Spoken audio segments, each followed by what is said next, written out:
I apologize for the technical difficulties that we're experiencing today.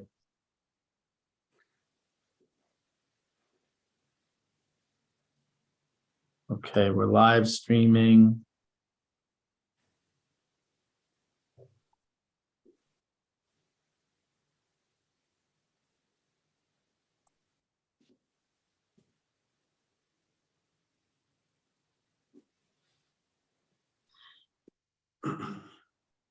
I don't see Gene yet. Oh, we had 27 before, now we have 19. Coming back.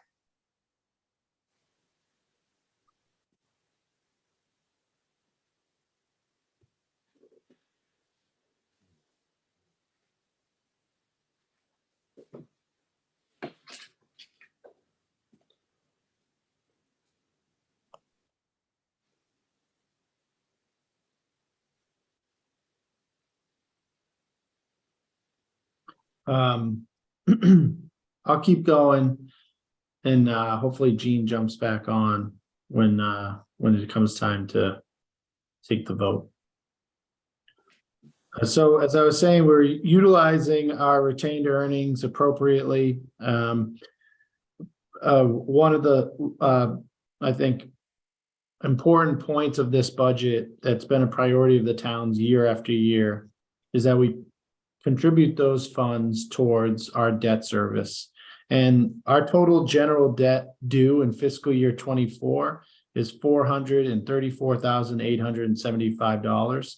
And this budget appropriates $678,656. So we will be paying almost $250,000 above what is owed in debt with this budget, which helps us pay down those principal amounts year to year and saves the town overall on interest payments. So a very, very important piece of the priority of our budget. So Tony, is some of that paid out? Is that in short term or long term? I think mostly all of it is short term, but Allison, are you? Yep, I'm here. Yes, a lot of it is short term. Okay. So then we won't even have to bond long term and avoid paying, the larger interest payments. Mhm. Good move. Yeah. Hello. Hi, Gene. Sorry about that. I'm not sure what happened, but we're back. So we're still, I'm going through the budget. I was just picking up where I left off. This budget contributes almost $250,000 towards debt above what's required in the upcoming year. We will again put $25,000 towards our OPEB fund, which is other post-employment benefits, which would bring the fund balance to $130,000. We have an appropriation here for $200,000 to the town's stabilization fund, which if passed would bring the fund balance to $870,000. We have some larger capital items that were featured in our briefing of the warrant related to the Council on Aging kitchen and our two dump trucks at the DPW. We're continuing to fund efforts of removing historical material from the compost yard. Overall, this general fund budget is 3.56% higher than fiscal year 23. One of our larger items of increase in this budget is the school budget. I don't see anyone from this school committee or the superintendent on the call. I'm happy to have them present a briefing of their budget at a future Board of Selectmen meeting if you'd like to hear about that. But I think a lot of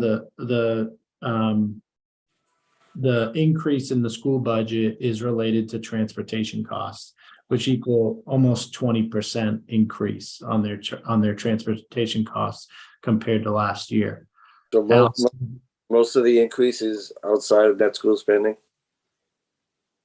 Allison? Yeah, so it's for the out of district special ed Oh, yeah. students. So yes, it is. A new feature in our fiscal year 2024 budget, something that everyone is feeling the pain of, is our utility bills and energy costs. While the town has strived to become as energy efficient as possible, we too, have experienced some of the impacts of the increased utility rates. And we actually, to give Allison a lot of the credit on this idea, what she presented or recommended was that we create a utility reserve account, where we'll be putting $25,000 into that account. This allows for our department budgets to increase in a traditional manner for those items at a 2.5% increase for utility costs. But should rates not decrease, or should their costs go beyond what they're appropriated, we have this reserve fund that we can pay for those bills out of. So if the money's not spent out of that reserve fund, then it would follow free cash the following year? Correct. Correct. And it avoids just adding, we couldn't anticipate what the increases were going to be. And instead of just adding that into the department's budget, we could watch it over a year and then better plan for FY25.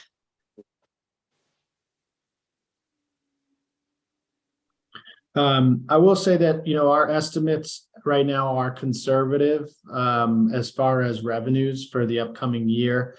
As I mentioned, our free cash number is we're still waiting on, it's been submitted to Department of Revenue, but we're still waiting on it for it to be confirmed. We're still waiting for our state cherry sheet numbers. A few of our assessments related to like Lynn Water Sewer haven't come in yet. So we have some estimated numbers in there at the time being, but those numbers will come over the next few weeks, and we have the ability to make adjustments as we see those numbers come in.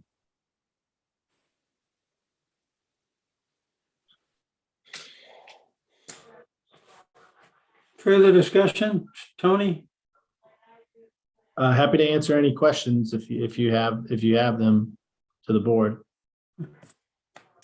On the OPEC, what's the requirement on funding that? What's that deadline? I know it shifted over time, but is it like 2035 or something like that? Yeah, right now there's no requirement. And that's not even for OPEB, it's not, that's for retirement. I'm not for retirement is what I meant. Yeah, it shifts. I think right now it's 2040, but that will likely change too. OPEB, there's no current requirement. Okay. How is that cherry sheet number formulated, and where does it go into?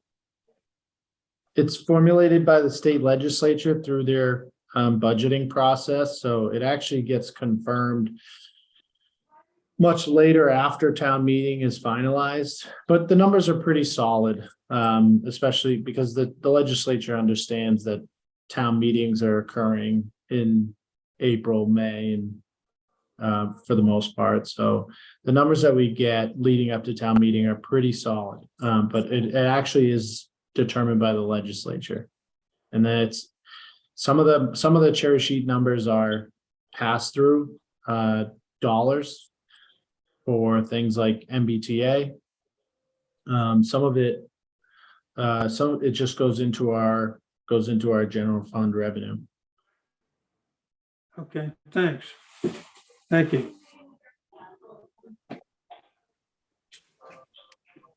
Any more discussion? Thank you, Allison. I know it's a tough time of year for you, but good job. Appreciate your work. Thank you. Yes, Allison, for sure. Thanks. Allison does a phenomenal job. Sits in all the meetings with me, with all the department heads, sits with department heads one-on-one, goes to the finance committee meetings, and does all of the behind the scenes work on this. And, you know, we are very, very pleased and happy to have her. Yes, we are. Josh? Nope, nothing. Yep, I went through this afternoon with Tony, so all looks good. Okay, roll call vote. Josh Antrim, aye. Mark Cullen, aye. Gene Canty, aye. Preserving East Point, do we have anything to add from our last meeting?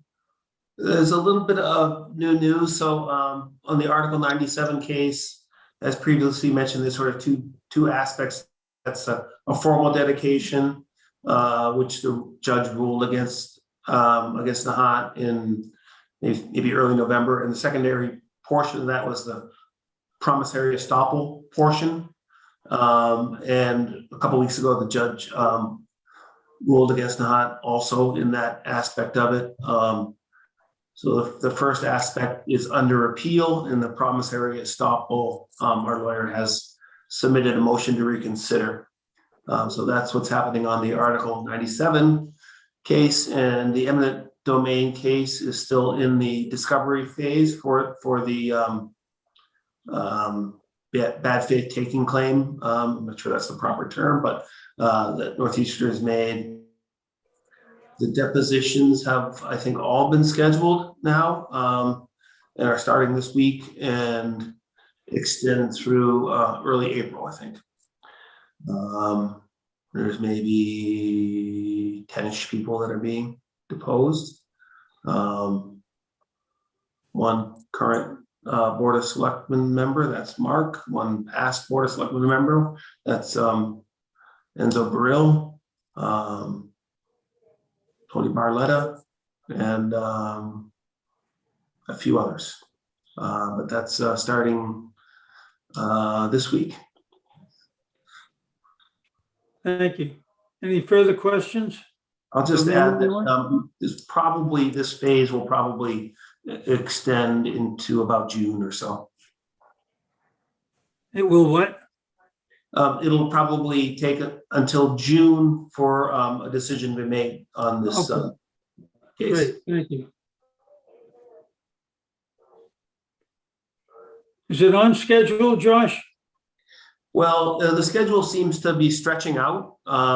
Originally this discovery phase was supposed to end actually last August, and it keeps sort of stretching out.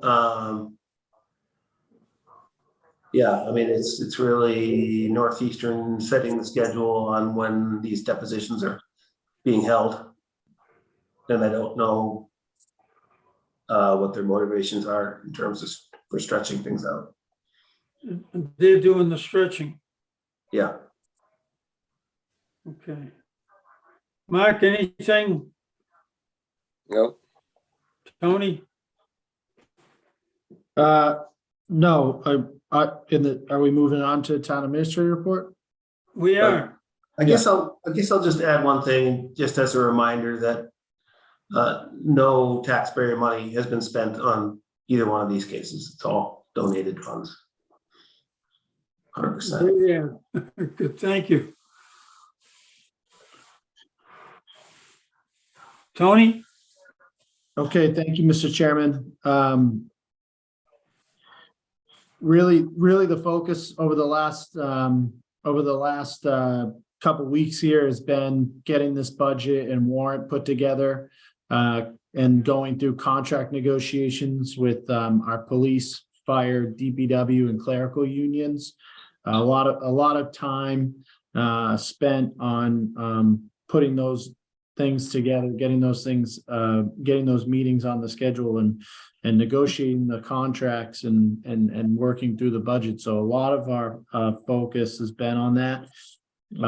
I'll say that we have some, I believe we have some motor excise tax bills due over the next couple weeks here, as well as water sewer bills are coming in as well. And our treasure collector and assistant and our finance team, which we've gone through somewhat of a reorganization here at the town hall of really creating more of a finance team of 4 people versus having 2 teams of 2, 2 being in the treasure collector's office and 2 being in the accountant's office. And through Allison's leadership and Ed Locke's leadership as well at the treasure collector position, they've been making a lot of progress on improving our processes and being able to serve the residents more efficiently and in a speedy manner. And I think they've been doing a great job.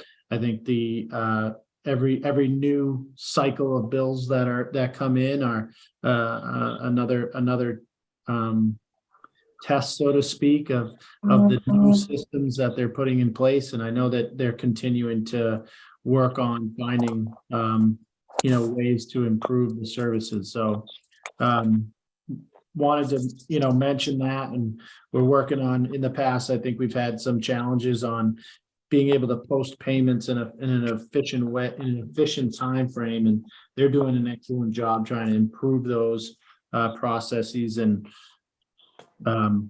we have more work to do, but just wanted to mention that we are making that a priority here at the town hall. I know we also met with Wright Pierce recently, who gave us their substantially complete design for the Ward Road Pump Station rehabilitation project.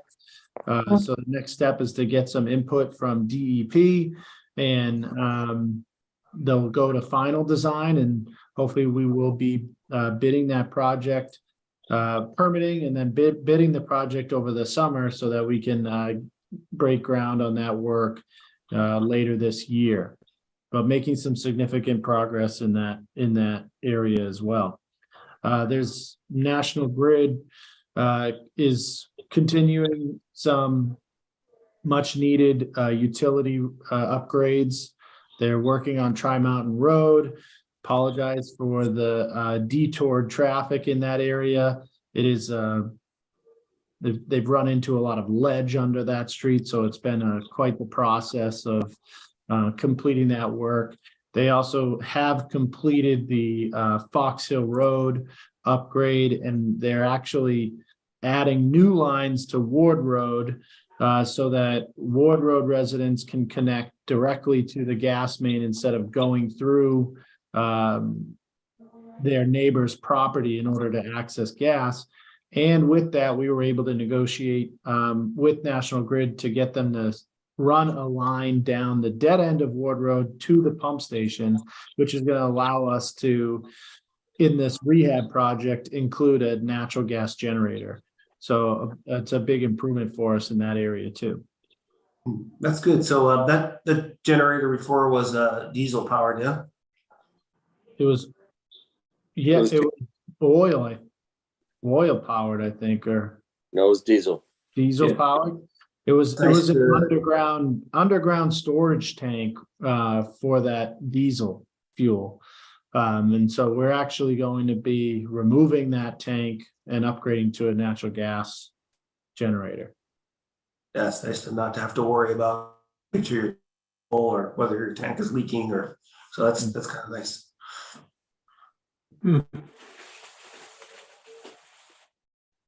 Okay, Yeah, I think that's good. okay, citizens forum. Do we have anybody out there?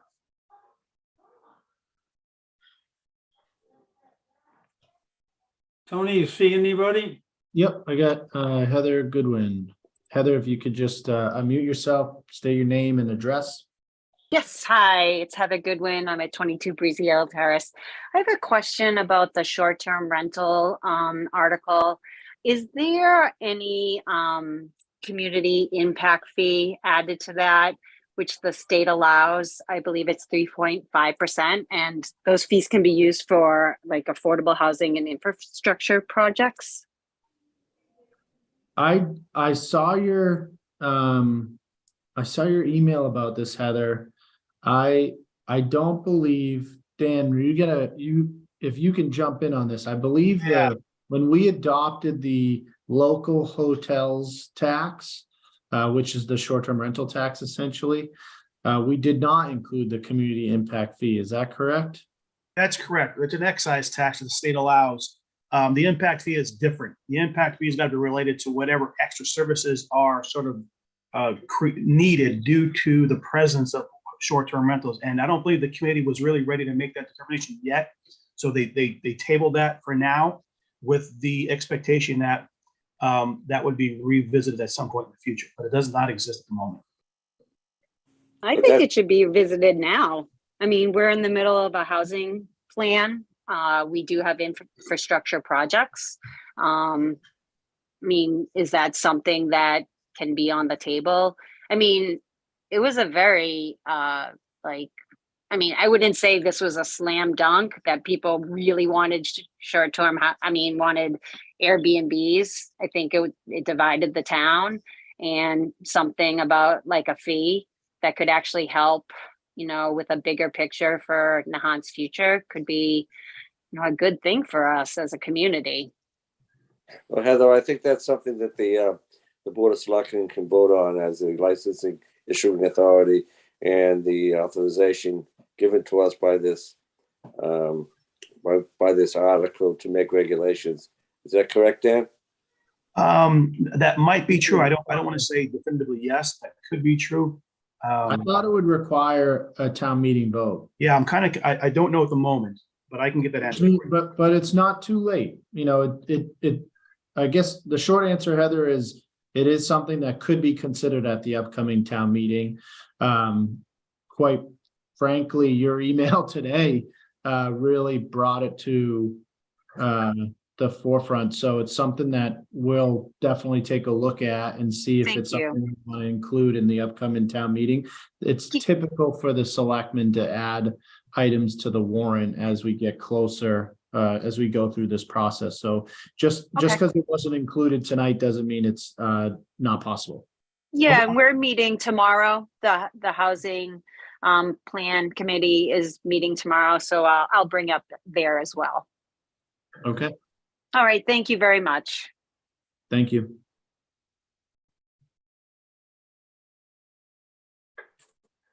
Anyone else, Tony? I don't see anyone else. If anyone else has a comment or question for Citizens Forum, just unmute yourself, state your name and address.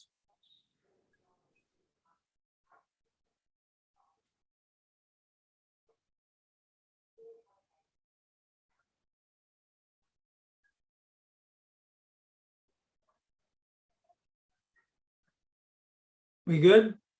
We're good. I'm sorry. So I apologize for the technical issues we had with the Zoom meeting tonight. I also meant to mention if you've had trouble getting in touch with the town hall over the last week or so because of our phone system, we're going through we're upgrading our phone system and have had some technical issues with that transition as well.